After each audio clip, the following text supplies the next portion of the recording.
Police ഉദ്യോഗസ്ഥരെ ദേഹോപദ്രവം ഏൽപ്പിക്കുകയും police സ്റ്റേഷനിൽ അതിക്രമം കാട്ടി പൊതുമുതൽ നശിപ്പിക്കുകയും ചെയ്ത കേസിൽ പ്രതിയെ പെരുന്നാട് പോലീസ് അറസ്റ്റ് ചെയ്തു. പെരുന്നാട് മാടമൺ സ്വദേശിയായ കണ്ണാട്ടുതറയിൽ വീട്ടിൽ വിഷ്ണു NS ആണ് അറസ്റ്റിലായത്. പെരുന്നാട് മാടമൺ എന്ന സ്ഥലത്ത് വഴിയാത്രക്കാരുടെയും മറ്റും സ്വൈര്യജീവിതം തടസ്സപ്പെടുത്തുന്ന തരത്തിൽ പ്രതി പൊതുജന ശല്യമുണ്ടാക്കുന്നതായി വിവരം ലഭിച്ച് സ്ഥലത്തെത്തിയ പോലീസിനു നേരെ പ്രതി അസഭ്യം വിളിച്ചുകൊണ്ട് ദേഹോപദ്രവം ഏൽപ്പിക്കുകയായിരുന്നു. തുടർന്ന് പ്രതിയെ പെരുന്നാട് ASI സണ്ണി, SCPO പ്രസാദ്, CPOമാരായ സുകേഷ്, വിജേഷ് എന്നിവരുടെ നേതൃത്വത്തിൽ ബലപ്രയോഗത്തിലൂടെ കസ്റ്റഡിയിലെടുത്തു.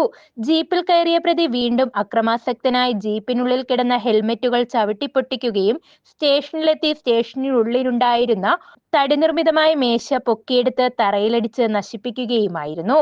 സംഭവത്തിൽ കേസ് രജിസ്റ്റർ ചെയ്ത പോലീസ് പ്രതിയെ അറസ്റ്റ് ചെയ്ത് കോടതിയിൽ ഹാജരാക്കി റിമാൻഡ് ചെയ്തു.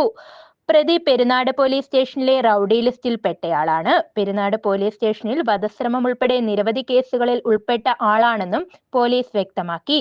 കൂടാതെ റാന്നി പോലീസ് സ്റ്റേഷനിൽ പോലീസ് ഉദ്യോഗസ്ഥരെ ചീത്ത വിളിക്കുകയും ഭീഷണിപ്പെടുത്തി ഡ്യൂട്ടിക്ക് തടസ്സം സൃഷ്ടിച്ച കേസിലെയും പ്രതിയാണ്. News bureau, Ranni.